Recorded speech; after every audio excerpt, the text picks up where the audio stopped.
Des hommes, des voix. Bienvenue dans Voices by Akem.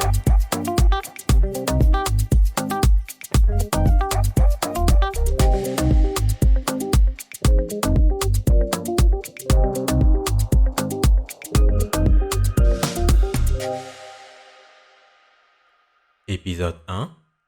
La sexualité durant la grossesse.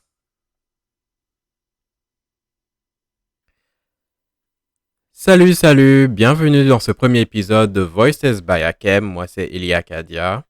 Déjà, merci pour votre patience parce que je sais que ça fait super longtemps entre la fois où j'ai annoncé le premier épisode et maintenant. Mais bon, ça a été un travail de longue haleine entre les montages, présentations, compilations et tout. Et à un moment aussi, j'ai eu la flemme, donc voilà, c'est dit. Et j'espère surtout que vos appareils sont bien chargés, que vous avez une bonne connexion Internet parce que c'est un épisode qui sera un peu long. Enfin, selon moi en tout cas, parce que je voulais vraiment prendre le temps d'extraire tout ce qu'il fallait dans ce sujet et des différents témoignages. Comme annoncé aujourd'hui, nous allons parler de la sexualité durant la grossesse. Oui, je voulais pour ce premier épisode prendre quelque chose à la fois de léger, mais aussi de méconnu, parce qu'on se rend compte que finalement, on parle beaucoup de la sexualité avant la grossesse, après la grossesse, mais souvent au milieu, on n'en parle pas souvent parce qu'on a l'impression qu'il y a comme un blackout sexuel. Et si on a remarqué quelque chose dans notre entourage, surtout avec la pandémie, c'est qu'il y a une flambée de grossesse dans notre entourage. Maintenant, est-ce qu'il y a effectivement plus de grossesse ou c'est juste la pandémie qui a fait qu'on s'est concentré un peu plus sur cet aspect de notre démographie? Une étude du centre Brookings basé aux États-Unis datant de juin 2020 montre qu'il y aurait même eu une baisse de fécondité dans la période de la pandémie. C'est sûrement dû à l'anxiété de la pandémie parce que pour notre ère et notre âge, c'est vraiment la première fois qu'on vit ça en tant que génération. Suivi avec ça, les pertes d'emploi, dépression et tant d'autres facteurs qui naturellement ont impacté le taux de fécondité et n'ont pas forcément donné envie aux gens de se reproduire. Mais bon, en tout cas, il faut le reconnaître, notre continent est riche en histoire, en mythes, appréhension et appréciation aussi. Mais c'est dans ce même univers justement de la culture et des traditions et surtout l'influence communautaire qu'il y a souvent un ombrage justement sur ce qu'il s'agit de la sexualité, en particulier de celle de la femme.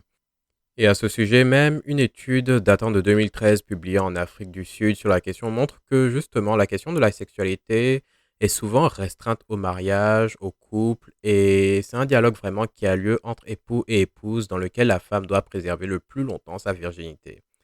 Et bien sûr, vous connaissez notre affaire de virginité là. Et les chercheurs, dans cette étude justement, ils témoignent que l'abstinence est fortement recommandée durant la grossesse et il y a même des cas où on retire la femme du foyer pour éviter toute tentation parce que la période de la grossesse est considérée comme une période d'impurité. À cela, on attache le fait que il y a la possibilité aussi d'heurter le bébé ou de lui apporter un quelconque mal dans cette période-là, que ce soit sur le plan physique ou sur le plan spirituel. Paru dans cette même recherche, il y a un extrait de Moodley et Kedoun en 2011 qui confirme qu'environ sur un échantillon de 59 femmes en Afrique du Sud, il y en a 6 qui se sont abstenues de rapports sexuels durant leur grossesse. Pour amorcer la question de la sexualité en Afrique, en particulier celle de la femme durant la grossesse, cet article aussi fait part d'un extrait qui est très enrichissant, je trouve, et j'espère vraiment vous partager le lien que vous verrez dans la publication de ce podcast. Donc, c'est un extrait des observations de Magezi Bayoli et Matsoban Manala. Et je cite, traduit de l'anglais du mieux que j'ai pu. Donc, c'est parti. L'argument ici est que les rapports sexuels sont des phénomènes universels. Donc, ne le connaissant qu'à partir de la perspective africaine, prive le peuple traditionnel de l'attachement d'une signification et une intention positive. Et c'est vraiment une difficile tâche de convaincre les personnes traditionnelles qui ont intériorisé les tabous et les mythes concernant l'abstinence sexuelle et relations pendant la grossesse. Mais cela devrait commencer par la génération actuelle et quiconque est prêt à aider à expliquer les inconvénients de ces tabous. Fin de citation. C'est bon maintenant, allons-y dans le vif du sujet, la raison pour laquelle vous avez cliqué sur ce podcast, et encore merci. Pour ce premier épisode, je me suis approché un peu timidement d'un bon nombre de femmes de mon entourage, majoritairement ivoiriennes, qui m'ont partagé leur expérience durant la grossesse, les rapports sexuels ou autres pratiques sexuelles qu'elles ont eues ou pas eues en fonction des circonstances qu'elles ont rencontrées. Ce sont des femmes entre 20 et 40 ans en milieu urbain, Donc, naturellement, les réponses auraient été plus différentes si c'était des femmes en milieu rural et d'une autre cohorte. Mais bon, en tout cas, on y va. C'est parti, installez-vous.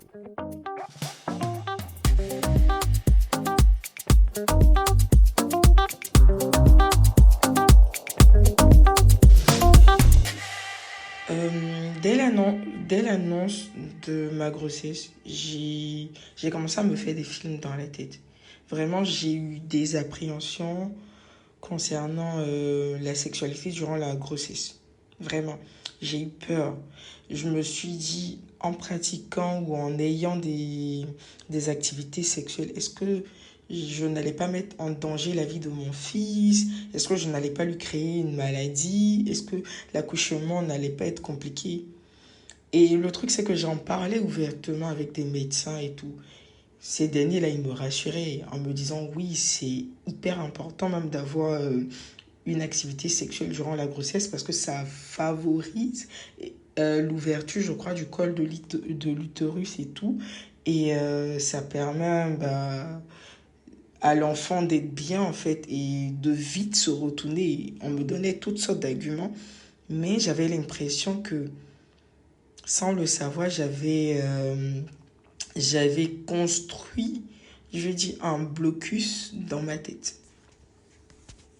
durant toute la grossesse, c'est-à-dire du début jusqu'à la fin, je n'ai ressenti aucune envie.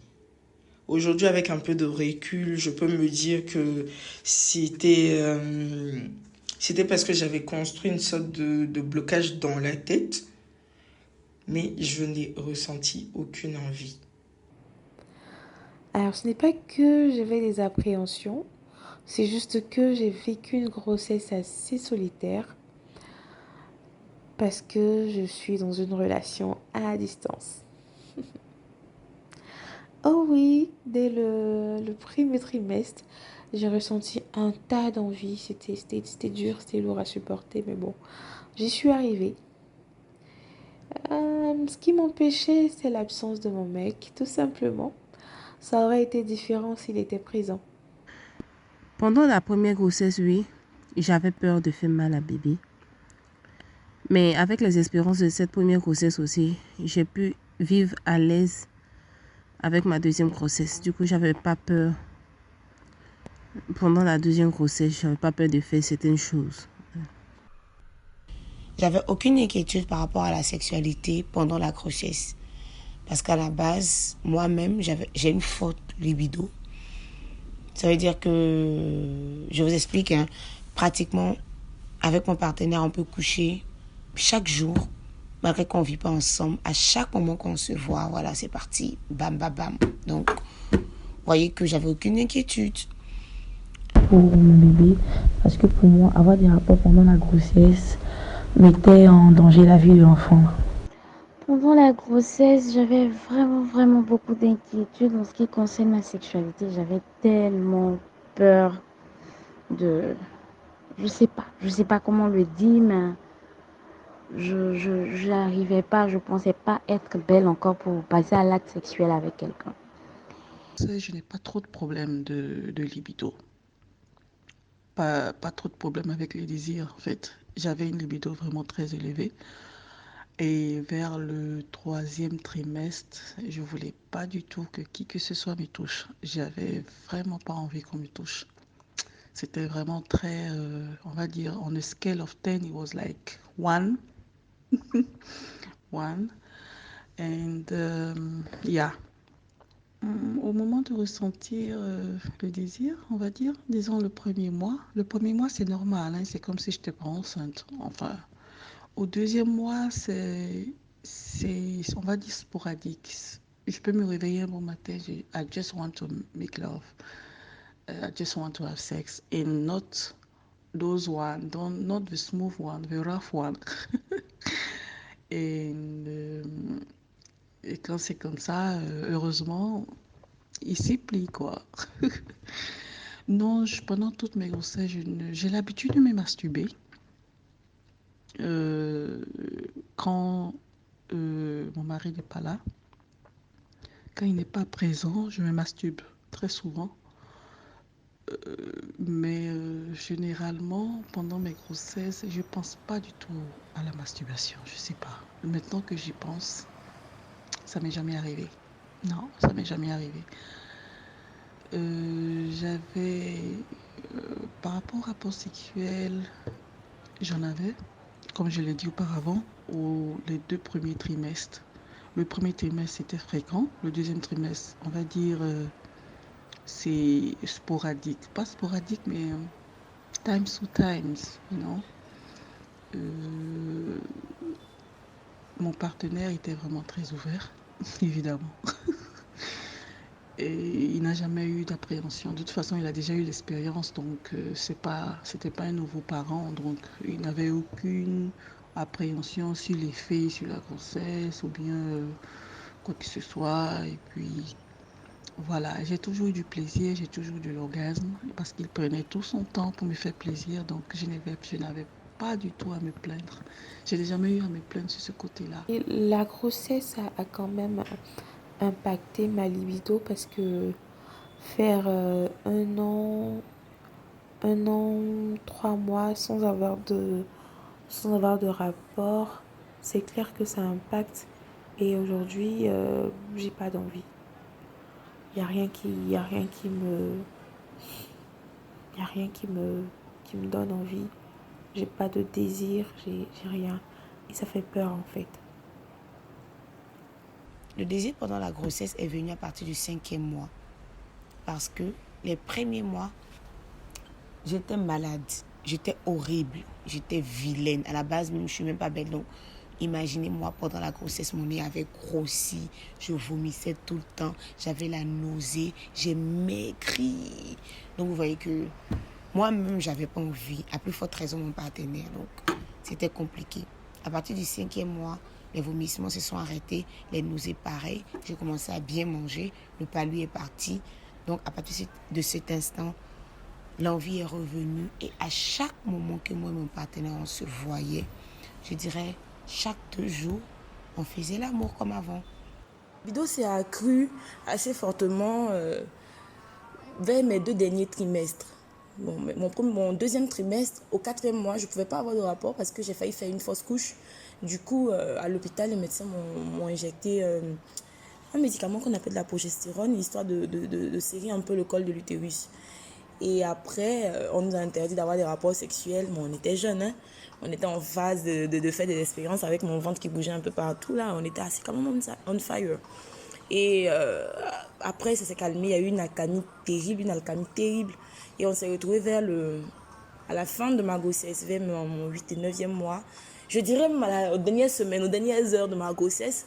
Ah là là, on était des bêtes, faut croire, parce que monsieur voulait expérimenter le fait que sa nana est enceinte. Il voulait voir à quoi ça ressemblait de faire l'amour sur une grossesse. Donc voilà. J'ai eu une plus forte libido aux environs de les 6 premiers mois, voilà. Les 6 premiers mois, parce que les derniers mois, étant donné que j'étais devenue un peu ouais, bien grosse, parce que moi, j'ai pas fait de masse de grossesse, j'ai pas fait... la grossesse s'est pas vue immédiatement, donc du coup... les 6 premiers mois, en fait, c'était open, quoi. J'avais pas de problème avec ça. Voilà. Je vivais mon moment, quoi. Mais quand j'ai commencé à être un peu plus grosse, oui, j'ai remarqué qu'à partir du 7e et du 8e mois, j'ai vu que là, j'avais une baisse de libido, mais vraiment une très, très baisse de libido. Mais au 9e mois, tout est reparti de plus belle, quoi. J'avais pas de problème avec ça. Le désir, il était vraiment intense. J'aimais vraiment le fait. J'aimais vraiment, vraiment, vraiment qu'on me touche, qu'on s'occupe de moi, quoi. Voilà. Et moi, je sentais plus ma libido, disons, dans le mois entre le 4e mois et le 6e mois, c'est-à-dire dans mon 2e trimestre. Étant dans mon 2e trimestre, j'avais pratiquement chaque jour envie de faire l'amour. Chaque jour envie de faire l'amour. fait que je me sentais mieux. Parce qu'au début de la grossesse, les 3 premiers mois, je me sentais pas bien. J'étais un peu malade. Je suis tombée malade. Je me sentais fatiguée. J'étais dans un état désastreux. Ouais, j'étais pas bien. J'étais en piteux état. J'étais pas en forme. Donc, le sexe, c'est la dernière chose à laquelle je pouvais penser, en fait. Mais après les 3 premiers mois, à partir du 4e et non, c'est surtout à partir du 5e mois. Voilà. À partir du 4e mois, je me sentais déjà mieux, mais c'est surtout à partir du 5e mois que j'ai ressenti que ma libido, elle a grimpé. Et elle est restée vive durant toute la grossesse. Voilà, du 5e mois jusqu'au dernier mois. Voilà, j'ai gardé le rythme. C'était horrible, Seigneur. Quand je me souviens même, j'avais même plus de désir à l'époque que maintenant, quoi. C'est-à-dire que à chaque seconde, déjà je travaillais pas un moment parce que ma grossesse était un peu comment dire, oui voilà, dangereuse, à risque. Et donc j'étais tout le temps à la maison à rien faire, donc je ne pensais qu'à ça. Je ne pensais qu'à ça, je rêvais que de ça. Je me réveillais en sueur le matin. Franchement, c'était une période où, à un moment même, je pensais que j'avais un mari de nuit. Alors, je l'ai dit, l'orgasme durant la grossesse, il est fou, il est extraordinaire, il est beau, il est bon.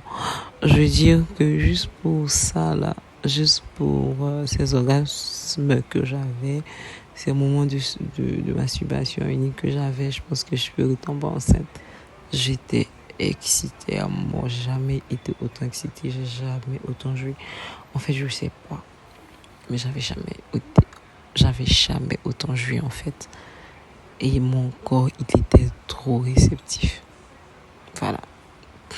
Désolée. Alors, la grossesse ne présente pas que des avantages, étant donné que le corps il grossit, il se déforme en griffe pour nous autres. Les apouchous. Oui, pendant la grossesse, c'est fatigant, surtout les rapports avec l'homme.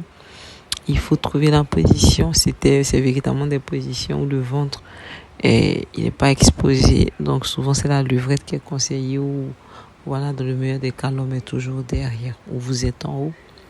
Voilà, c'est véritablement cela. C'est véritablement gênant parce qu'au fur et à mesure que l'enfant prend de la place, c'est difficile de se mouvoir, c'est difficile de bouger, c'est difficile de faire beaucoup de choses. Et là, il faut vraiment un partenaire qui sait s'y prendre. Sinon, vous vous faites chier, mais à mort, quoi.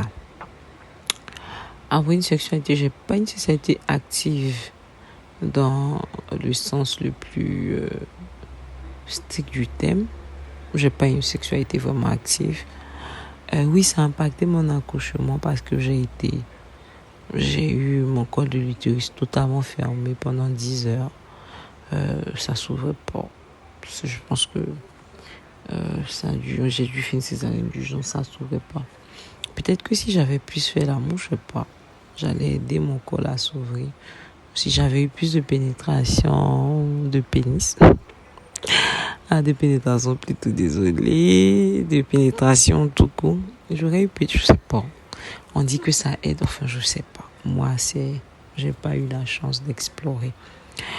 Alors, si je devais raconter une anecdote ou une astuce que je peux partager pour entretenir sa libido, une astuce,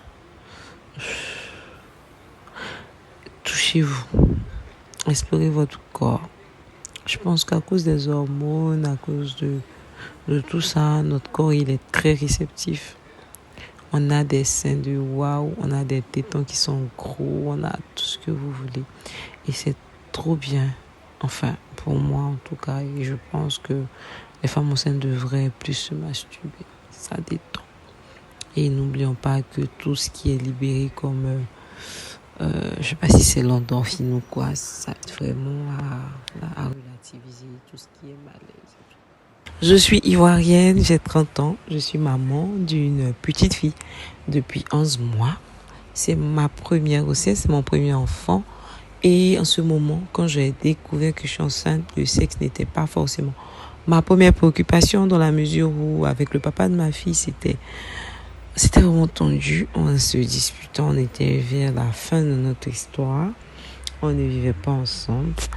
J'étais super fatiguée, j'avais la nausée, j'avais tout ce que vous pouvez m'imaginer. Et non, j'en voulais un peu au sexe aussi de m'avoir mise dans cette situation. Ouais, j'en voulais au sexe. Donc non, non, j'avais pas envie de sexe. Pas du tout, pas du tout. Au contraire, je détestais. Mais voilà, le corps est ce qu'il est. Il y a vraiment un fort pic de libido à un moment. Moi, c'était au niveau du deuxième trimestre, entre 4 et 5 mois, c'était fou. J'avais envie de sexe à tout moment. Et ça m'amuse en fait, c'était que j'avais des nichons qui étaient trop beaux en fait, parce que voilà, mes seins étaient beaux, ils étaient tendus, ils étaient gros, et puis le sein me fait de les effleurer. J'avais envie à tout moment, c'est extraordinaire, j'avais envie à tout moment. Je me caressais, étant donné que j'avais pas forcément mon homme à côté de moi. Ouais, puis je me dis que j'étais enceinte, j'avais pas forcément envie de faire l'amour avec un autre homme. Donc oui, je me caressais, mon corps. Aussi paradoxal que cela puisse paraître, le corps de la femme enceinte, il est très beau. Je sais pas, il a quelque chose. J'avais vraiment mon corps, mes zones érogènes étaient au maximum. Mais vraiment au maximum. C'est comme si je pouvais juste me caresser et jouir, quoi. Je dis ça, j'ai envie en même temps. Non, mais sérieusement, j'avais des... Voilà, je me caressais tout le temps au réveil. Puis j'étais sûre. Maintenant, j'ai la petite. Non, ouais, j'étais sûre. Donc voilà, le matin au réveil, le soir, c'était vraiment mon antidépresseur. Ça me faisait bien, non. Les rapports sexuels, pas vraiment. J'avais pas vraiment de rapports sexuels parce que, voilà, comme j'ai dit, on s'est remis ensemble à un moment, mais voilà. Non, c'était vraiment des choses sporadiques. Et puis voilà. Anal, vaginal, voie vaginale, anal, plus vaginal. Je fais pas forcément de sexe anal. Il y a longtemps que j'en ai fait. Je n'ai pas véritablement envie. Mais oral, oui, je suis à l'aise avec. Ouais. Et mon partenaire, désolé, j'ai pas eu vraiment de partenaire. Donc, pendant ma grossesse, c'est aussi ça, les mamans célibes. On n'a pas forcément ce volet-là de partenariat pendant la grossesse. Parce que la première chose qui part quand vous vous séparez, avant que l'offre de décès, c'est véritablement ça, l'autre qui part. Voilà. J'étais malade, j'étais horrible, j'étais vilaine. À la base, même, je suis même pas belle. Donc, imaginez-moi, pendant la grossesse, mon nez avait grossi, je vomissais tout le temps, j'avais la nausée, j'ai maigri. Donc, vous voyez que moi-même, j'avais pas envie. À plus forte raison, mon partenaire. Donc, c'était compliqué. Dans les débuts, non, pas vraiment d'envie. C'était normal. Rien n'avait changé dans les débuts. Ce qui m'empêchait d'assouvir mes envies à un moment, c'est que je m'étais séparée du père de mon fils. Donc, je ne faisais plus rien. C'était pas par choix, voilà. C'était plus par manque de partenaire, voilà. Donc, je ne faisais plus rien.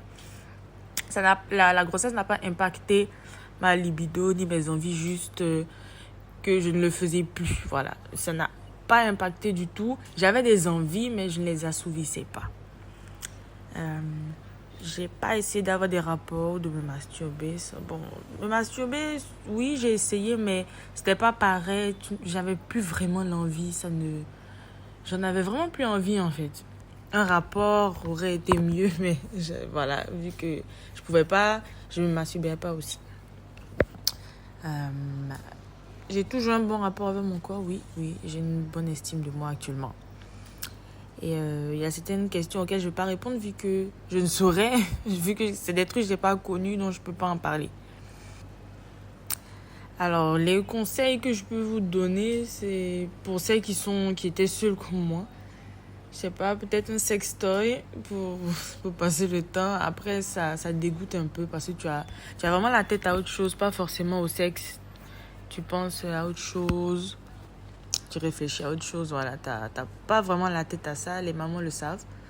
Les femmes enceintes aussi peuvent témoigner. T'as pas vraiment la tête au sexe. Sinon, voilà, j'espère que j'ai aidé un peu avec tout ce que je vous ai raconté. Après l'accouchement, j'ai vraiment mis... Attends, mon fils aura quoi? 2 ans? Oui. J'ai pratiquement mis 2 ans en fait. Du début de la grossesse jusqu'à récemment en fait. J'ai pratiquement mis 2 ans avant de reprendre l'acte parce que je n'avais pas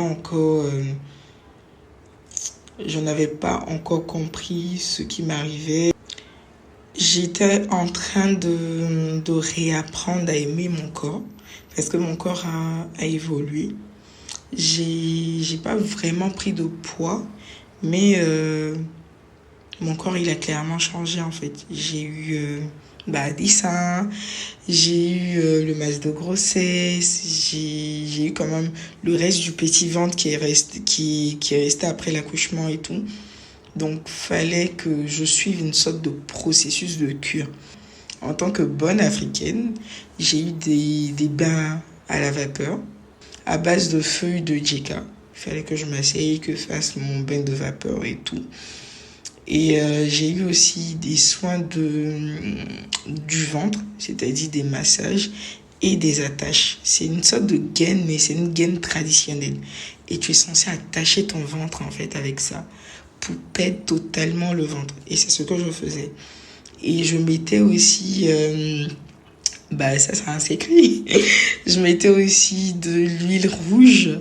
Je mettais de l'huile rouge avec une autre plante qui sent délicieusement. Ah là là là là là. Elle était trop délicieuse en fait la plante là. Et je mettais ça sur moi pour justement faire tomber le masque de grossesse.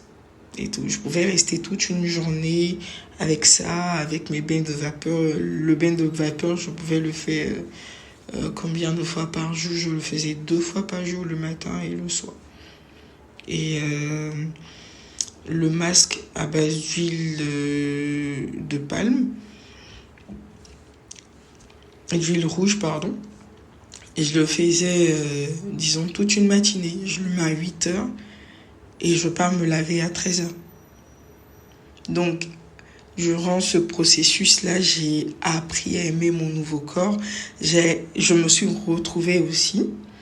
J'ai gagné en confiance, j'ai gagné en assurance, en maturité aussi, parce que c'était pas évident, parce que je gérais à la fois mes études, mon fils, mon travail, mon mémoire que je devais écrire, et il fallait que je m'occupe de la maison. C'était vraiment pas du tout évident.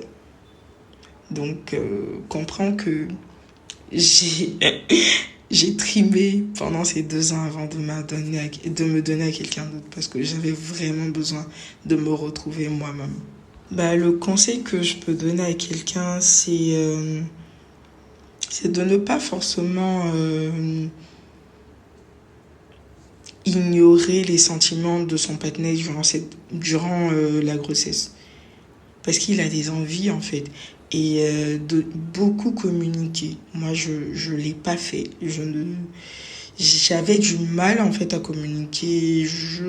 J'arrivais pas, en fait, à m'exprimer. Je me disais, mais il va pas me comprendre. C'est moi qui porte l'enfant. C'est moi qui porte la grossesse, mon corps, mon ceci, cela, et tout, et tout. Et vraiment, j'avais du mal. J'avais vraiment du mal.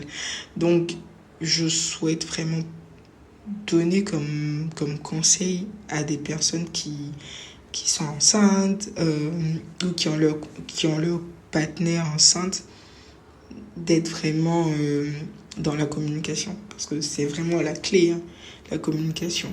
Et même si c'est nécessaire, partir à 2 chez le médecin pour qu'il vous explique les conséquences ou bien les avantages d'avoir un rapport sexuel durant l'accouchement. Parce que ça a de véritables, je vais dire de véritables avantages. La preuve, moi je n'ai pas eu, je n'ai pas eu de sexe durant ma grossesse, mais j'ai trimé le jour de mon accouchement.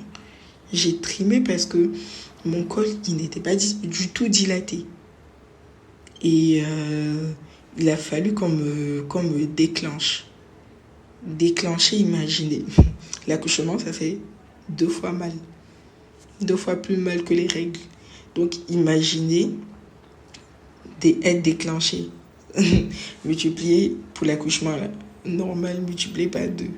Voilà. Donc, c'est vraiment quelque chose que je conseille en fait aux gens. Faut vraiment prendre le temps de discuter, c'est important. C'est important. Ça en va de ta relation, ça en va de toi-même, ta stabilité. Et puis en parlant à ton partenaire, il a peut-être une vision de ton corps que toi, tu n'as pas. Et il peut te mettre en confiance, en fait. C'est très important. Bonjour, je m'appelle Lala. Alors, j'ai 32 ans. Je suis ivoirienne, séparée et 3 enfants. Concernant le désir pendant la grossesse, premier trimestre, j'étais au top, vraiment. Là, je parle de ma 3e grossesse. J'étais au top championnat, vraiment, tous les jours, etc. Mais, arrivé au 2e trimestre, c'est devenu pénible. Le 3e trimestre, impossible. Vraiment, c'était pas facile. Alors, du désir, forcément, mon mari était à proximité. On n'était jamais loin l'un de l'autre. Donc, forcément, oui. On s'arrangeait pour aller faire crac, crac, boum, boum. Donc mon recours le plus fréquent pour répondre à la question, c'était mon mari. Alors, sinon oui, je me masturbais aussi. C'est vraiment de temps en temps, parce qu'il ne me laissait pas vraiment le temps de le faire, mais il était, je pensais en tout cas, était très ouvert. Donc j'avais droit même à des sextoys. Oui, mon partenaire était ouvert à l'idée d'explorer la sexualité pendant la grossesse. C'est même devenu des histoires après parce que je ne pouvais pas. Et comme on dit, quand on n'est pas disponible, il y en a qui trouvent des disponibilités ailleurs. À changer quelque chose dans l'accouchement, ce qui est sûr, c'est que j'ai accouché plus vite que les 2 autres fois, mais ça peut être aussi dû au fait que mon corps était déjà habitué à accoucher. Alors, ce que je vais ajouter pour conclure, c'est qu'il faut vraiment avoir un partenaire qui comprend, qui est compréhensif, qui comprend le fait qu'on est très en vie ou pas du tout, et que ce soit lié aux hormones. Il faut avoir la bonne communication et puis il faut trouver les bonnes astuces pour quand on ne peut pas le faire, satisfaire l'autre d'une autre façon. Moi, j'avais trouvé la solution de la fellation. Oui, j'avais des rapports sexuels. Plutôt vaginal et j'étais très très à l'aise, je menais la cadence et je pense plus souvent, beaucoup de fois. Par rapport à avant la grossesse et après la grossesse, franchement, pour moi, l'orgasme était pareil, quoi. Mais disons, il y a des fois où j'étais fatiguée, donc c'était vraiment un orgasme timide. Mais je pense que la plupart du temps, c'était pareil.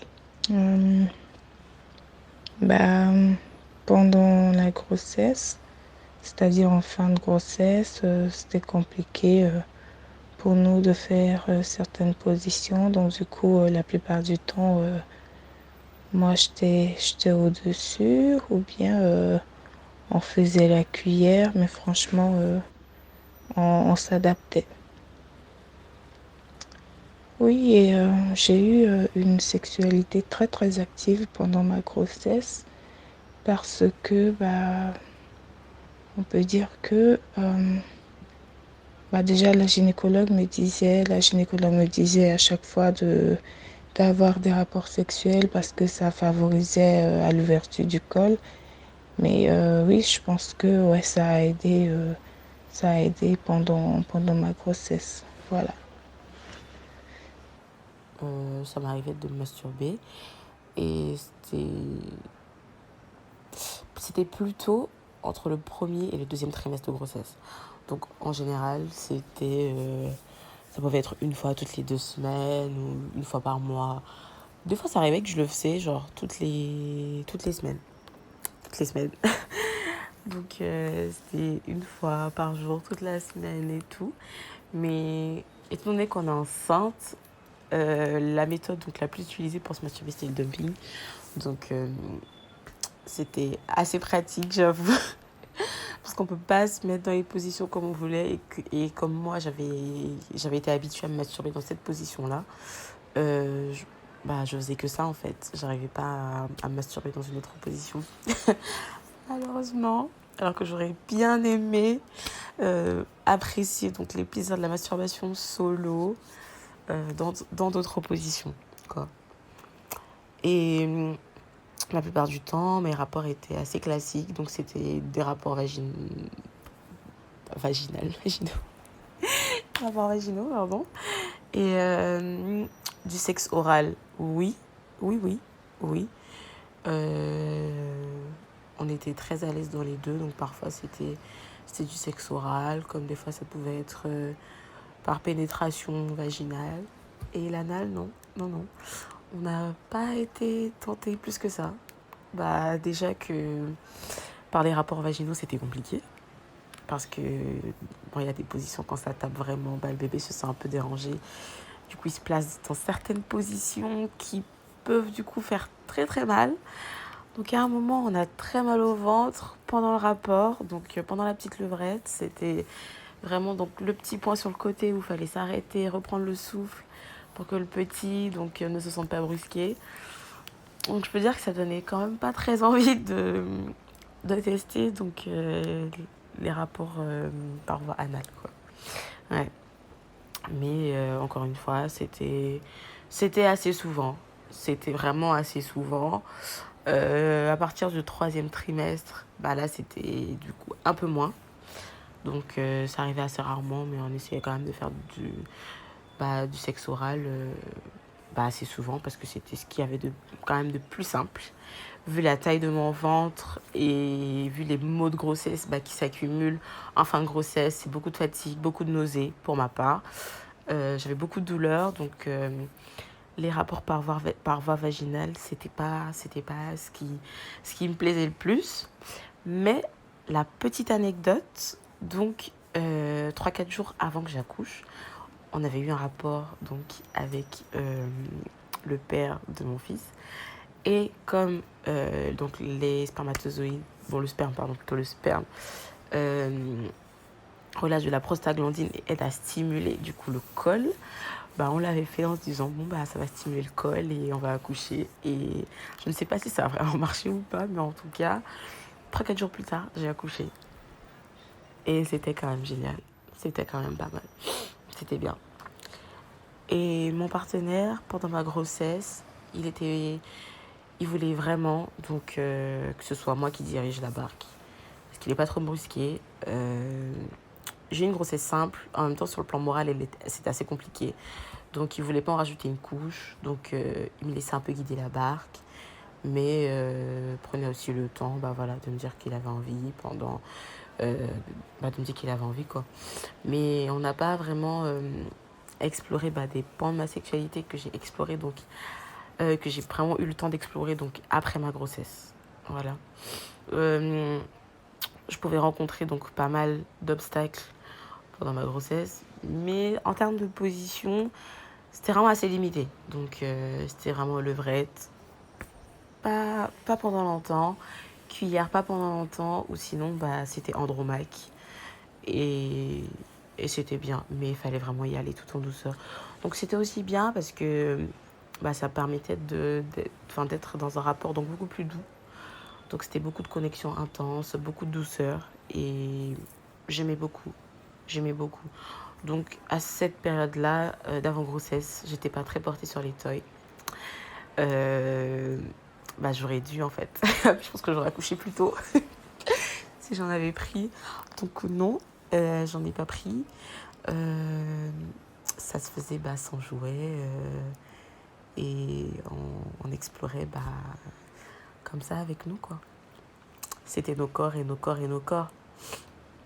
L'envie est revenue et à chaque moment que moi et mon partenaire on se voyait, je dirais chaque 2 jours, on faisait l'amour comme avant. Seulement, on n'arrivait pas à faire toutes les positions.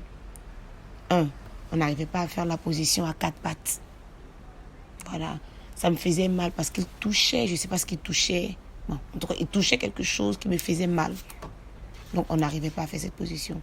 2, on n'arrivait pas à faire la position qu'on dit « tue-moi ». Voilà, on n'arrivait pas à faire parce que quand il me pénètre, ça fait super mal. La seule position qu'on arrivait à faire, c'était la position... En fait, je me couchais sur le côté, il était derrière moi et puis me pénétrait. Là, ça allait crème, ça passait bien. Voilà. Donc, c'était la seule position qu'on arrivait à faire. Ouais, moi j'ai toujours été très vaginale ou buccale, les deux, quoi, mais pas anal. Comme je le dis, je juge pas, mais c'est pas mon truc. Et voilà.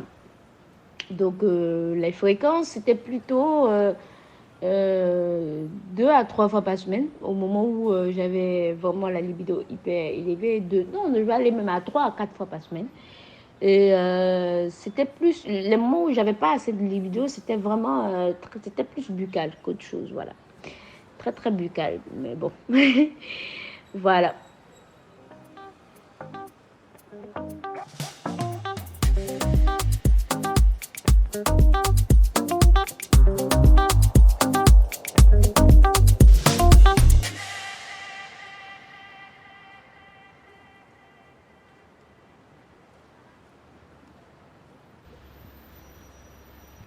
Ah là là, encore. J'espère que je ne vous ai pas perdu. On n'a pas encore fini. Ça continue, ça continue. Et j'espère que vous avez pu vraiment être dans l'immersion de l'expérience de ces femmes qui vous ont partagé leur expérience, de leur grossesse, de leur sexualité, leur pratique ou même leur manque de pratique dans certains cas. Mais pour la suite, j'aimerais vraiment vous partager quelque chose qui, en mon sens, est tout aussi unique que magnifique. Un couple qui, après avoir écouté, je me suis dit, se devait d'être dans leur propre partie dans ce podcast, d'avoir leur propre segment pour qu'on puisse vraiment se focaliser à 100% et être dans l'immersion de leur expérience vraiment de bout en bout. Il s'agit ici d'un couple homoparental composé de 2 femmes. Oui, vous avez bien entendu, et c'est pas vraiment une expérience qu'on entend souvent dans notre contexte africain, et j'aimerais vraiment avoir la joie, le plaisir de vous présenter cette expérience-là. Je les remercie d'avance et je les remercie encore de s'être vraiment ouverte à moi et de vous faire le partage de cette expérience, de l'expérience de la grossesse dans un couple homoparental. Donc installez-vous, on écoute. Bonjour, moi c'est Félicité, j'ai 42 ans, je suis togolaise. Et moi c'est Déby, 30 ans, ivoirienne. Je dirais que personnellement non, j'avais vraiment pas du tout envie de quoi que ce soit vu la grossesse compliquée que j'ai eue. Non, j'ai pas, à aucun moment pendant la grossesse, j'ai eu envie de quoi que ce soit. Je dois dire si j'avais envie pendant la grossesse, bref, un libido, moi j'ai pas en général beaucoup de libido, donc la grossesse ça a suivi comme ça. Puis c'était une grossesse où on était très occupé avec les autres enfants, avec les études, donc pas beaucoup le temps pour faire des galipettes, l'envie. J'étais plutôt beaucoup fatiguée qu'autre chose. Donc voilà, pas vraiment beaucoup d'envie non plus. Je ne pense pas que ce soit une abstinence volontaire parce qu'il faut dire qu'on ne l'a peut-être pas dit au début, mais on était enceintes toutes les deux au même moment. Donc oui, c'était pas vraiment volontaire parce que voilà, c'était compliqué. 2 femmes enceintes ensemble avec des enfants un peu plus grands à gérer et tout ce qu'il y avait à gérer à ce moment-là, c'était épuisant. Donc voilà, c'était vraiment pas quelque chose de volontaire, on va dire. Ça s'est fait comme ça. Hein, chérie? Oui.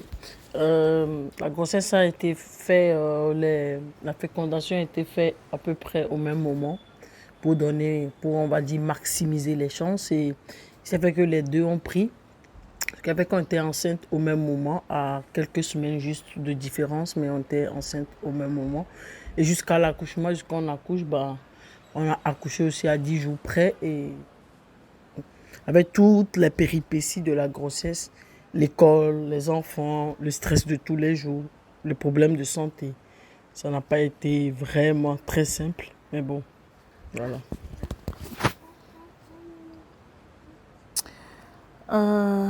Je dirais que le manque de libido a existé dès le début, dès le début de la grossesse, parce que moi j'ai souffert d'hyperémèse gravidique, donc c'est une pathologie qui touche comment je dirais ça, pas beaucoup de femmes, et c'est épuisant, c'est fatigant, c'est invivable, on va dire comme ça. Donc dès le début de grossesse que moi j'ai commencé à me sentir malade, et ça n'a pas été possible de parler ou d'imaginer même quelque chose de sexuel et tout ça. Et comme ma femme aussi le dit, chez elle aussi, c'était pas très gratifiant. Il fallait qu'elle s'occupe de moi. Hein, chérie? Tu dois t'occuper de moi. Ouais, voilà que je joue à l'infirmière dès le début de la grossesse parce que à cause du trouble hormonal lié à la grossesse que ça développe chez début, elle vomissait beaucoup. Elle pouvait vomir 30 fois par jour. Elle a perdu beaucoup de poids, elle était déshydratée. En tout cas, elle était malade. Et je devais m'occuper d'elle, des enfants, de la maison, de l'école. Et on était enceinte aussi. Oui, et moi-même, j'étais aussi enceinte au même moment, ce qui fait que c'était très lourd. C'est très lourd et au bout de quelques mois, moi-même, j'ai commencé à avoir des problèmes de santé. J'ai perdu d'abord du sang, j'ai perdu ensuite du liquide amniotique. J'ai finalement été hospitalisée. Début aussi a été hospitalisée 2 fois pendant la grossesse. Des cours séjour à l'hôpital 2 fois. Et moi, j'ai été hospitalisée un peu plus d'1 mois à l'hôpital pour le repos. Donc, c'était vraiment assez rock'n'roll notre grossesse, ce qui fait que la partie sexuelle n'était pas très exacerbée. Voilà, merci. Je ne suis pas vraiment adepte de la masturbation, donc je ne suis pas spécialement masturbée.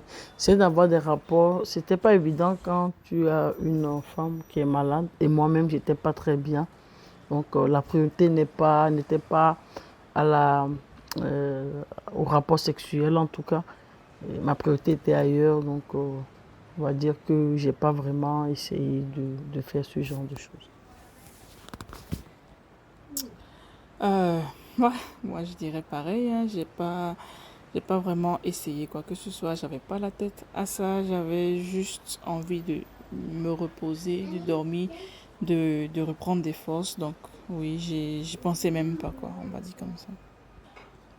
Si j'ai un bon rapport avec par rapport à l'estime de soi, oui, j'ai une très bonne estime de moi-même et voilà, j'ai un bon rapport avec mon corps aujourd'hui, je dirais comme ça. Ça n'a pas été facile au début, surtout après l'accouchement. Mais voilà, avec le temps, on finit par s'accepter, on finit comment on dit ça, voilà, accepter ce qu'on devient ou ce que ça donne après l'accouchement ou après les accouchements parce que ça n'a pas été la première grossesse, donc voilà. Pour l'estime de moi ou de mon corps, j'ai jamais eu un problème avec l'estime de moi ou de mon corps. Donc, j'avais un corps tout à fait acceptable. Pas beaucoup pris de poids pendant ma grossesse. J'ai pris de poids après mon accouchement. Et j'ai pas vraiment de problème avec un rapport en tout cas à mon corps ou à l'estime de moi-même. En fait, le baisse de libido, si ça a eu des problèmes avec mon partenaire, je vais dire non, parce qu'on était dans le même cas. En même temps, on n'est pas dans un couple typique hétéro, c'est-à-dire la femme est enceinte, l'homme a des besoins, c'est la femme qui doit tout faire pour satisfaire les besoins de l'homme et l'homme est pris un peu entre les deux. C'était pas ça dans notre cas, nous étant 2 femmes ensemble et au même moment enceintes. On essaie plutôt de conjuguer avec la réalité des choses, c'est-à-dire s'occuper des enfants, la maison, tout ça. Donc, de nous-mêmes, c'était pas. Je pense pas que le fait que je n'arrive pas à faire, je n'arrive pas à avoir de la libido en ce moment-là, ou que mon partenaire n'a pas de libido en ce moment-là, avait un problème par rapport à notre épanouissement ensemble. Moi, je dirais même que ça nous a rapprochés. Parce qu'on a dû se soutenir l'une à l'autre. On a dû prendre soin de l'autre. Donc, ça nous a surtout rapprochés plus qu'autre chose. On n'avait peut-être pas de sexe à ce moment-là ou de moments intimes, mais ça nous a rapprochés autrement. Combien de temps après on a repris les activités sexuelles? Ça, je dirais un peu plus d'un mois. Parce que moi, j'ai accouché par césarienne, finalement. Et comme j'ai accouché d'un prématuré, donc on a dû rester hospitalisé environ un mois comme ça à l'hôpital. Donc, on va dire que ça a quand même pris un peu plus d'un mois pour que les choses reprennent plus ou moins comme avant. Ben, moi, je dirais aux couples qui n'ont pas de libido pendant la grossesse, ou enfin, que ce soit un couple hétérosexuel ou un couple homosexuel, moi, je dirais que ça peut arriver, c'est juste une question d'hormones. Donc, ça peut arriver qu'on n'ait pas de libido ou très peu de libido pendant la grossesse, c'est tout à fait normal. Cependant, l'absence de libido ne doit pas aussi enlever l'affection ou les moments de tendresse qu'on peut avoir l'un pour l'autre pendant la grossesse. Et si je devrais dire quelque chose pour conclure, ben, je dirais que voilà, il faut accepter les choses comme elles viennent, faire avec, hein, et puis on peut pas forcer ou être déçu des choses. Je sais pas comment je dirais ça en français. Il faut prendre les choses comme elles viennent, voilà. Je pense que c'est ça. Il faut prendre les choses comme elles viennent. Si ça se passe bien, ben c'est tant mieux. Si ça se passe pas comme on aurait souhaité, c'est la vie. Et puis essayer de rattraper les choses et ne pas oublier l'amour qu'on a pour l'autre, peu importe la circonstance de la vie sexuelle ou qu'il y ait libido ou pas. Il faut que l'amour reste le mot, comment on dirait ça en français, chérie? Il faut que l'amour reste La pierre angulaire. La pierre quoi? Angulaire. Oh, tu parles français. Ah, my. Allez, qu'est-ce que tu pourrais dire pour conclure? Ce que je pourrais dire, c'est que moi, je pense que la sexualité, c'est vrai que c'est important. Nous, chez nous, ça n'a pas été un problème parce que nous deux, on était dans les mêmes, on va dire, dynamisme. Si il y avait l'un qui était frustré par le manque de libido de l'autre, ça pourrait être un problème. Et c'était pas le cas pour nous. Nous deux, on était sur les mêmes longueurs d'onde. Donc, il n'y a pas eu de frustration de part et d'autre. Et j'espère que pour tous les couples qui seront dans les mêmes dans un moment où l'un aura la frustration de ne pas pouvoir faire le sexe avec l'autre parce que l'autre n'est pas bien, j'espère que la personne aura la sagesse de se rappeler de l'amour qui les lie et de réaliser juste que c'est un moment temporaire. La grossesse ne dure pas toute la vie, c'est un moment juste de la vie. Et que si on veut faire un enfant, on est obligé de passer par une grossesse et accepter tout ce qui va avec, et en espérant qu'il y ait l'heureux événement, que l'accouchement se passe bien et que la vie reprenne son cours. C'est tout ce que je pourrais donner comme conseil aux autres. Ok.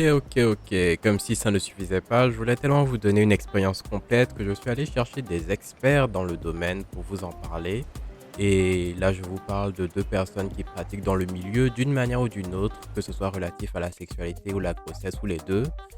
On aura le droit à une coach et une psychologue clinicienne qui vont vous parler des différents côtés de la sexualité durant la grossesse et du processus et des conseils même qui peuvent en sortir. Ce sont toujours des personnes de nos communautés, des voix africaines, Tout ça pour nous guider dans notre superbe aventure. Donc installez-vous, tendez vos oreilles et on y va.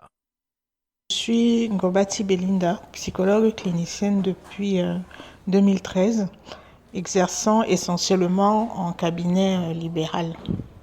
Il faut dire que c'est un sujet qui, sans être tabou, n'est pas forcément ni le plus documenté, ni le plus discuté.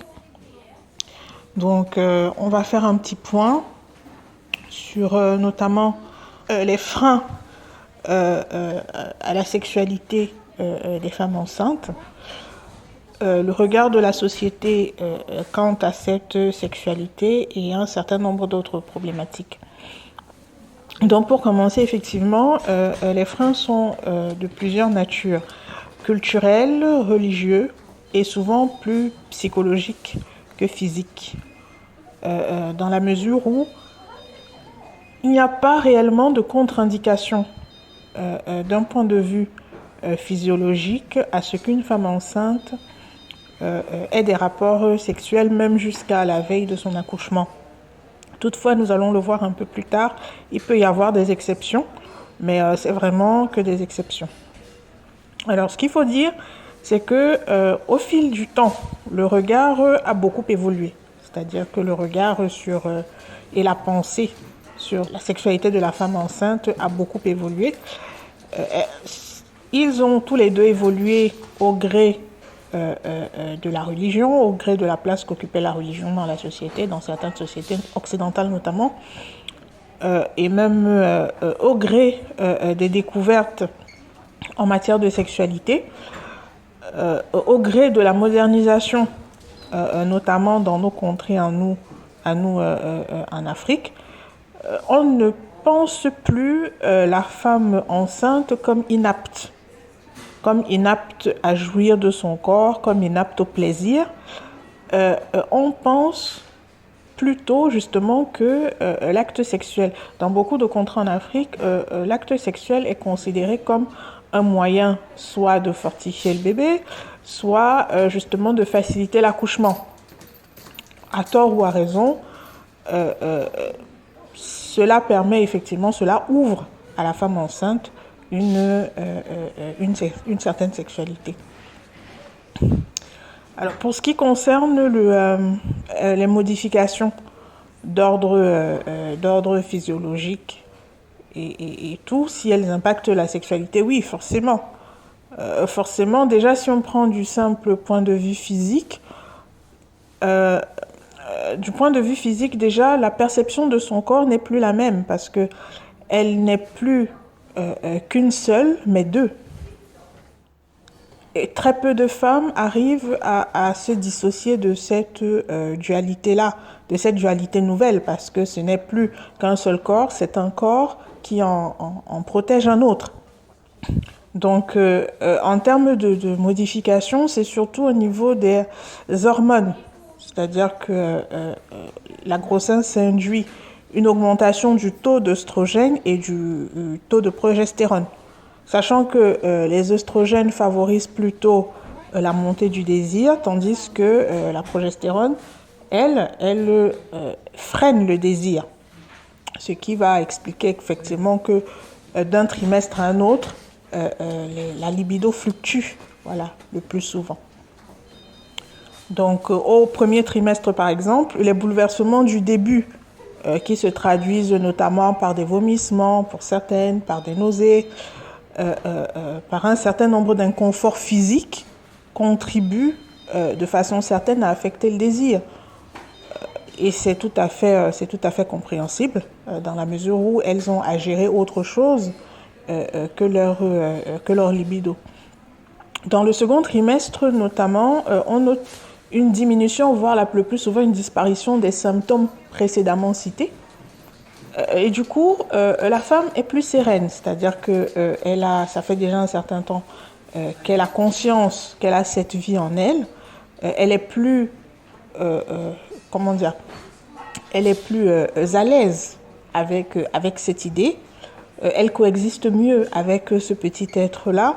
Et donc, du coup, effectivement, elle peut s'ouvrir de nouveau à une sexualité épanouie et épanouissante. Donc, en règle générale, on note un regain de la libido au second trimestre, pardon. D'autant plus qu'il y a une lubrification vaginale importante, ce qui favorise bien entendu la pénétration, certains conforts au niveau de la sexualité, de l'acte sexuel pour la femme enceinte. Le 3e trimestre, en revanche, justement, vient à contrario changer cette tendance-là parce que il y a de nouveau l'installation d'autres inconforts physiques, les remontées acides, le mal de dos, etc., avec justement ce ventre qui a pris de plus en plus d'ampleur. Donc, il est logique, effectivement, qu'on note une certaine baisse du désir. Ça ne veut pas dire qu'il disparaît complètement, pas du tout, mais on est sans doute moins à l'aise avec ce corps qui devient très envahissant. Psychologiquement aussi, c'est le cas, c'est-à-dire que le corps prend de la place. Et on est un peu moins à l'aise avec ce corps qui prend de la place et qui nécessite une nouvelle approche, justement, de l'acte sexuel. Alors, des avantages à la sexualité d'une femme enceinte, oui, il y en a certainement. Il y a exactement les mêmes que lorsqu'on ne l'est pas forcément. Le premier, et sans aucun doute qui impactera directement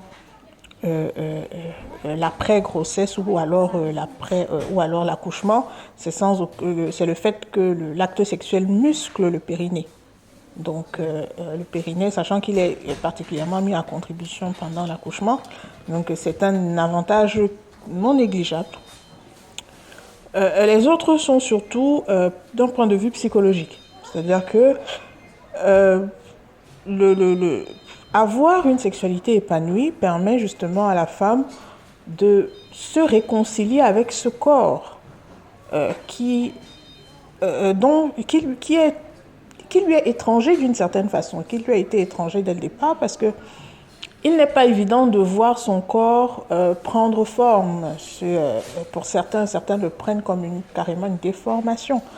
Ce corps prendre forme, ce corps ne plus être celui qu'il était. Et voilà, il faut un certain temps pour accepter ce changement physique qui fait que lorsqu'on n'arrive pas forcément à voir ses orteils lorsqu'on courbe la tête, par exemple, on n'est pas tout à fait à l'aise avec cette silhouette qui nous semble parfois un peu pataude. Donc oui, l'acte sexuel permet justement de se réconcilier avec ce corps, de mieux le vivre et surtout de ne pas se sentir exclu d'une certaine intimité, notamment avec le conjoint qui justement peut participer de façon active à notre bien-être. Donc, pour les risques, ils ne sont pas, l'acte sexuel en lui-même ne pose pas de problème à la femme enceinte. Le risque naît surtout des complications inhérentes à la grossesse en elle-même. C'est-à-dire qu'il y a des cas, pour certaines grossesses qui vont être un peu à risque, où on va demander à la femme enceinte justement de se reposer, d'éviter d'avoir des relations sexuelles. Et à ce moment-là, effectivement, oui, c'est contre-indiqué, mais ce n'est pas le rapport sexuel n'est pas la cause, voilà. Ce n'est pas la cause du problème au niveau de la grossesse, s'il y en a. Ce n'est pas du tout, on a démontré depuis le temps que ça ne causait pas de fausses couches, pas particulièrement, ou alors pas de naissance prématurée non plus. Donc, sauf avis de votre gynécologue ou de la personne, du médecin qui vous suit, vous avez tout à fait quartier libre pour continuer d'entretenir une sexualité tout à fait satisfaisante et épanouissante.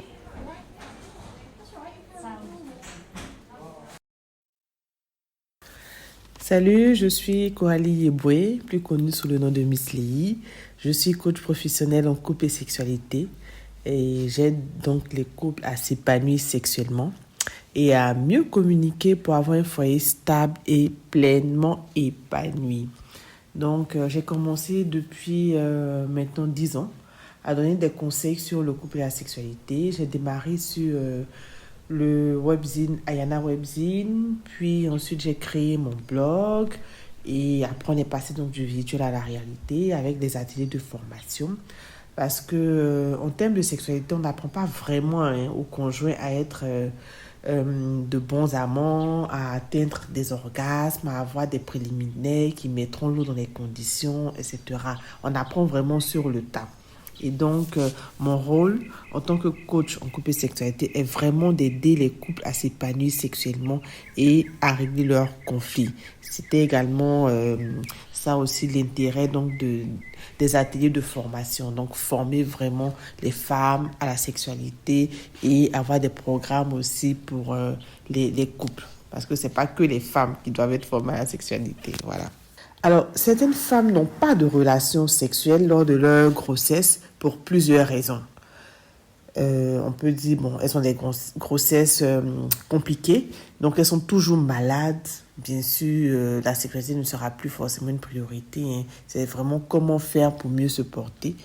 Ensuite, elles ont une baisse de libido à cause des hormones, parce qu'il faudrait savoir que notre sexualité est beaucoup influencée par nos hormones. Voilà, donc les hormones peuvent influencer donc la libido. Elles ont mal lors des rapports sexuels parce que monsieur ne sait peut-être pas s'y prendre ou bien même hormis la douleur, elles ne sont pas satisfaites sexuellement. Donc du coup, bon, elles n'ont pas forcément envie d'avoir une sexualité active durant la grossesse. Une autre raison aussi, on peut dire qu'elles ont des problèmes même avec leur homme. Et donc, elles n'ont pas envie d'avoir des rapports. Donc, elles sont fâchées pour des raisons de couple. Je veux dire, pour des problèmes de couple. Ils ont des problèmes peut-être de communication. En tout cas, il y a certaines frustrations qui n'ont rien à voir avec la sexualité, mais qui vont influencer la sexualité. Et l'une des raisons vraiment les plus fréquentes, ce sont les croyances qui sont fausses. Comme quoi le pénis de l'homme va peut-être taper le bébé, ou bien il y aura peut-être un accouchement prématuré. En tout cas, de fausses croyances concernant la sexualité et le bébé. Ou bien elles se disent, on fait l'amour, mais c'est comme s'il y a quelqu'un et tout. C'est faux, quoi. C'est faux. Donc, voilà un peu quelques raisons qui peuvent emmener donc les femmes à ne pas avoir des relations sexuelles pendant leur grossesse. Mais ces raisons-là ne sont pas exhaustives. Alors, quel genre de regard la société porte sur la sexualité? Déjà, il faut savoir que la sexualité, c'est vraiment un ensemble de plusieurs éducations, de plusieurs cultures, de plusieurs personnalités. Donc, ça dépend. Et à ma connaissance, il n'y a pas vraiment une tendance qui se dégage. Par contre, la grossesse est une zone de crise pour les couples, surtout les jeunes couples, avec la transformation du corps de madame, les humeurs. Et cette crise-là peut durer jusqu'à l'arrivée même de bébé qui devient l'unique priorité de madame. Donc, elle ne s'occupe plus de son mari. Elle passe son temps à allaiter son enfant, à prendre soin de son enfant, à vouloir dormir avec son enfant et tout. Et donc, c'est vraiment une période de crise dans le couple. Il faudrait donc que les nouvelles mamans sachent qu'elles sont mères, c'est vrai, mais elles sont aussi des épouses ou des partenaires sexuels. Et donc, ce sont des rôles bien distincts avec des engagements bien différents. Donc, il faudrait vraiment apprendre à gérer ce moment de turbulence, on va dire. Déjà, il faudrait savoir pourquoi ces femmes n'arrivent pas à avoir donc de rapports sexuels. Pourquoi elles ne veulent pas avoir de rapports sexuels pendant leur grossesse. En fonction de la cause, elles pourront trouver les meilleurs remèdes. Par exemple, si c'est parce qu'elles sont insatisfaites, elles doivent avoir le courage de l'avouer pour trouver peut-être la meilleure position sexuelle qui va donc les stimuler ou pour voir qui pourrait les aider dans ce sens. Je vous ai dit que j'organisais des ateliers de formation, et je suis coach en couple et sexualité. Donc, il faudrait vraiment savoir quelle est la raison. Si c'est une question d'insatisfaction sexuelle aujourd'hui, en Afrique, en tout cas, je fais partie des personnes qui accompagnent les couples à avoir une meilleure sexualité. Donc, elles pourront trouver un remède, une solution. Voilà. Si c'est une question de baisse de libido, il faudrait voir si la femme ne prend pas un médicament qui favorise la baisse de libido. Vous voyez, sinon, il existe des remèdes naturels pour booster l'envie. Mais lorsqu'une femme est enceinte, mieux vaut toujours se référer à son médecin. Si c'est parce que aussi, si la femme ne veut pas avoir de rapport sexuel parce qu'elle pense que le pénis tape le bébé et tout, mais il faut qu'elle se forme. Il faut qu'elle se forme et il faudrait qu'elle s'informe. Vous voyez, donc, tout dépend de la cause, voilà, de l'absence de rapport sexuel. En fonction de la cause, on pourrait mieux la rediriger vers le remède adapté. Voilà. Maintenant, pour revenir aux avantages d'une sexualité active pendant la grossesse, au niveau du couple, déjà, la sexualité active permettra de maintenir la complicité et la relation intime entre les conjoints. La grossesse sera donc vécue normalement. C'est comme s'il n'y aura rien. C'est comme si, bon, c'est vrai, madame est enceinte, mais il n'y a rien de nouveau et tout. Chacun se sent à l'aise, chacun se sent aimé. Il n'y a pas de frustration sexuelle due, par exemple, à une fréquence sexuelle insatisfaisante. Vous voyez ce que je veux dire? Donc, c'est vraiment dans l'intérêt du couple d'avoir une sexualité active. Et l'intimité du couple ne sera pas affectée pour, bien sûr, le plus grand bonheur des deux partenaires. Maintenant, au niveau de l'enfant, il sentirait une maman heureuse, une maman qui jouit, une maman heureuse, voilà, qui déstresse, une maman qui est épanouie. Et cela agira positivement sur lui. C'est clair, vous voyez, quand maman est en bonne santé, quand maman est de bonne humeur, le bébé aussi se développe bien. Donc, voilà, ça vraiment, une sexualité active aura vraiment un effet positif sur l'enfant. Maintenant, j'ai entendu dire aussi qu'une sexualité active est conseillée pour faciliter l'accouchement le jour. Je crois qu'il y a des tests qui se font, si je ne me trompe pas, au Canada et tout. Mais je n'ai pas de preuves scientifiques, donc vraiment, je le dis avec des réserves. Une chose est sûre, une sexualité active a des effets positifs sur le couple, sur l'enfant. Donc vraiment, moi, je vous encourage, à ne pas changer brusquement vos habitudes sexuelles, votre sexualité active parce que vous êtes enceinte. Non, la grossesse n'est pas une maladie. Voilà, s'il n'y a pas de contre-indication, ayez toujours votre sexualité active. Pour les femmes enceintes qui n'ont pas leur partenaire à côté ou qui sont célibataires, elles peuvent faire les 9 mois de grossesse sans avoir de rapport sexuel. Avoir une sexualité active lors de la grossesse n'est pas une obligation, hein? Non, pas du tout. Donc, no stress, relax, non. Il n'y a pas de relation sexuelle, mais prenez soin de vous, soyez dans la joie, reposez-vous aussi, parce que souvent la sexualité, ça fatigue, hein? Voilà, donc c'est pas quelque chose forcément d'indispensable, mais quelque chose d'obligatoire, Voilà, donc reposez-vous et préparez sereinement la venue de bébé. Donc vous avez beaucoup à faire.